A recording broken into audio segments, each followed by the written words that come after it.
जेव्हा एखादा व्यक्ती काहीही बरगळू लागतो, काहीही बोंबलू लागतो, त्यावेळेस आपण त्याला सहज म्हणतो, "अरे तू पिसाळल्यागत करू नको, तू पिसाळलायस का?" आता आपल्याला संजय राऊताविषयी बोलायचं आहे. हेच वाक्य बोलून आता खरंच राऊत पिसाळल्यात का? किंवा राऊतांचं मानसिक संतुलन बिघडलं आहे का? आपल्याला हे प्रूव्ह करण्यासाठी तुम्हाला मी काही पाठीमागचे काही उदाहरणं आहेत, दाखले आहेत, प्रूफ आहेत, तेही दाखवणार आहे. आणि त्यानं आता काय ट्विट केलंय. आता पहिलं सुरू त्या व्यक्तीला मी त्यानं म्हणून बोलतोय, कारण त्या लायकीचाच तो व्यक्ती आहे. त्यांनी मोदीविषयी काय बोललेले आहेत आणि त्यांचे आका त्यांनी काय काय कांड केलेले आहेत, तुम्हाला मी सगळं प्रूफ्स हे दाखवणार आहे. मित्रांनो, सगळ्यांना एक विनंती आहे, चॅनलला सबस्क्राईब करा, बेल आयकॉन दाबा आणि व्हिडिओ जास्तीत जास्त लोकांपर्यंत शेअर करा. बघा, त्यापूर्वी तुम्हाला मी एक छोटीशी हायलाईट देतो. केरळमध्ये काँग्रेसची सत्ता बसलेली आहे, सत्ता स्थापनही झाली आहे. त्यावेळेस कॅबिनेटच्या मंत्रिमंडळाच्या शपथच्या वेळेस संविधानानंतर कुराण वाचलं गेलं आणि कुराणवर शपथ घेतली गेली. हा धक्का आहे. हा धक्का त्या बांडगुळाला आहे, ते हिंदू असूनही काँग्रेसची चाटतात. असो, बघा आता जे काही ट्विट होतं ते ट्विट राऊतांचं काय होतं बघा. पंडित जवाहरलाल नेहरू यांनी आधुनिक तसेच विज्ञानवादी भारताची मुहूर्त मेढ रोवली. त्याच भारताचे सध्याचे पंतप्रधान नरेंद्र मोदी आणि कंसामध्ये लिहिलेले आदरणीय. आता विज्ञानाची मुहूर्त मेढ ही नेहरूनं रोवली आहे आणि त्यांनी मोदीला म्हणले आदरणीय नरेंद्र मोदी. आता नरेंद्र मोदी हे आपल्या शुद्ध भारतीय वस्त्रामध्ये आणि गळ्यामध्ये मोराच्या पंखाची माळ घातलेली आहे. धार्मिक त्यांचा फोटो आहे. असे अनेक धार्मिक फोटो हे राहुल गांधी इलेक्शनच्या वेळेसच घालतात. ते गळ्यात माळा घालणं, डोक्याला बांधणं, पट्टे ओढणं, काय काय काय काय ते आमच्या गावाकडे त्याला डबरी गोसाई म्हणतात. बघा, डबरी गोसाई म्हणजे काय, ते लोक रस्त्याला पेटी घेऊन वाजवत हिंडतात गाणे म्हणत, ते तसा अवतार हा राहुल गांधींचा असतो. तसा अवतार काही दिवसापूर्वी राऊतांचाही होताच. मग आता विषय काय आहे, आता हा व्यक्ती सूर्यावर थुंकायचा प्रयत्न करत आहे, पण सूर्यावर थुंकायचं नसतं. थुंकलं तर तो थुका आपल्याच थोबाडावरती पडतो.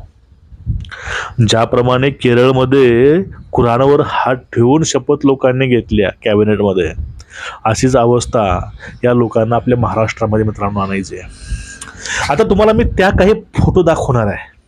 आता ज्या लोकांना मोदींच्या ह्या फोटोबद्दल काही आक्षेप वाटतो, त्या लोकांनी ह्या सगळ्या नेहरूच्या तुम्हाला मी फोटो साईडला एक बाय तुम्हाला मी प्ले करून दाखवतो.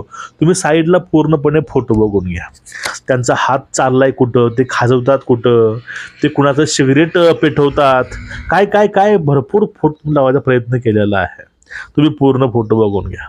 आणि ते म्हणतात ना, विज्ञानवादी पंतप्रधान आपल्या समोर गारुड्याचं आणि सापाचं जे काही होतं डान्स, पिपाणी पुंगी वाजवणं, परत ते पुढे नाग नाचतो बघा, ते तसे गारुड्यासोबत ते थांबून अतिशय कौतुकानं हा विज्ञानवादी पंतप्रधान पाहत आहे, ज्यानं ही मुहूर्त मेढ रोवली आहे विज्ञानवादीची आणि आधुनिक भारताची. जर अशा फोटो पाहिल्या तर राऊतांना नेमकं कशानं मारावं हा मोठा प्रश्न पडतोय.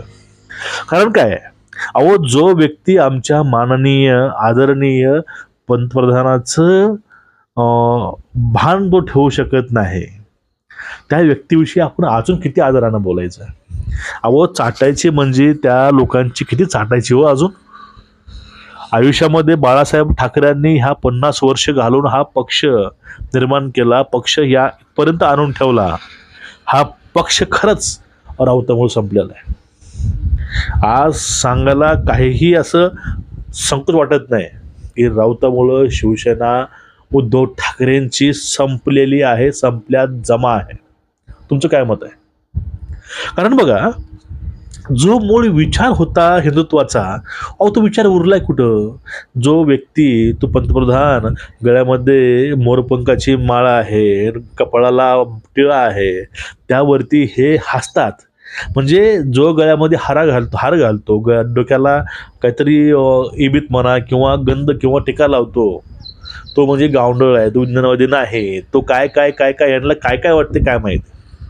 पण यांची जी शिवसेना मुळात होती ती ह्या सगळ्या गोष्टीवरती आधारित होती आणि त्यामध्येच हे शिवसेना आतापर्यंत पुढे आलेली आहे. 50 वर्ष जे बाळासाहेबांनी संघर्ष केला शिवसेना उभारण्यासाठी, हा संघर्ष आताचं पाहिलं तर एकच गोष्ट कळते की राऊतांनी सुपारी घेतली शिवसेना संपवायची. सुपारी पवाराकडनं घेतली की काँग्रेसकडनं घेतली माहिती नाही, पण सुपारी घेतली हे यातून स्पष्ट होत आहे. आता मोदीवरती चिखल उडवायच्या नादामध्ये हे स्वतः आपल्यावरती ते उडवून घेत आहेत चिखल. आता ते नेहरू, काय काय नेहरूने गुल खिळलेला आहे, ते काय काय त्या माणसानं आपल्या हयातीमध्ये कांड करून ठेवलेले आहेत. ते कांड सारता सारता सारता मोदीला 10 वर्ष गेले. आता कुठं ही सगळी गाडी ही पिटरीवर येत आहे, अजून मार्गावरती आहे, अजून यांनी खूप नासवून ठेवलेलं आहे, घाण करून ठेवलेलं आहे. ते हळूहळू हळूहळू मोदी ते घाण काढण्याचा प्रयत्न करत आहेत. NRC झालं, CA झालं, 370 झालं, वक्फ बोर्डचं झालं, हे सगळं हळूहळू सगळी घाण साफ करायचे कामं हे मोदी करत आहेत. यांचा आम्हाला अभिमान आहे. आम्ही रामकृष्ण हरेवाले आहोत. आता आम्ही त्या सुप्रिया सुळेंचे नाही बरं का रामकृष्ण हरेवाले, त्यांच्या पांडुरंगाला मटण चालते, आज एकादशी आज बोलून या विषयावरती. पण तसे आम्ही नाहीत. आम्ही हिंदुत्ववादी रामकृष्ण हरेवाले आहे. आम्हाला हिंदुत्व, शिवरायांचं हिंदुत्व समजतं, ज्ञानोबा तुकारामाचं हिंदुत्व समजतं, एकनाथ महाराज, नामदेव महाराज, निळोबा राय, ह्या सर्वांचं जे काही हिंदुत्व आहे, त्यांचा जो रामकृष्ण हरी आहे तो आम्ही त्याचे पाईक आहोत. आणि आमचा वसा किंवा वारसा जो आहे हे मोदी घेऊन जात आहेत आणि राज्यामध्ये देवेंद्र घेऊन जात आहेत, असं आम्ही त्यांच्यामध्ये हे सगळ्या गोष्टी पाहतो. आणि ज्या माणसाला, ज्या व्यक्तीला आमच्याविषयी कळवळ आहे, दया आहे, प्रेम आहे, सहानुभूती आहे, त्यांच्यासोबत आम्ही हे आयुष्यभर मरेपर्यंत कोणतीही वेळ येऊ द्या त्यांच्यासोबत आम्ही आहोत, असणार आहोत. आम्ही राऊतांच्या सोबत पाठीमागं होतोच शिवसेनेच्या. का होतो? त्यांचे विचार ते होते, पण त्यांनी विचार हल्ली खुंटीला अडकावून ते फक्त लांगुल चालन करत आहेत. आता ह्या लांगुल चालनापायी ह्या आपल्या पक्षाला हे कुठेपर्यंत घेऊन जातील काहीही गॅरंटी नाही. पण मोदीकडे पाहण्यापेक्षा राऊतांनी आपल्या स्वतःकडे पाहावं. आपण सूर्यावर थुंकायचा प्रयत्न करत आहोत, आपण समुद्राला पाण्याचं महत्त्व सांगायचा प्रयत्न करत आहोत, हे अतिशय चुकीचं आहे. आगीमध्ये हात घालायचा नसतो, फक्त ती ऊर्जा पाहायची असते. इथे मोदी म्हणजे आग आहे. आगीमध्ये असे अनेक आतापर्यंत जवळून भस्म झालेले आहेत. मी वैचारिक म्हणतोय बरं का, कुठला वेगळा तुम्ही अर्थ काढू नका.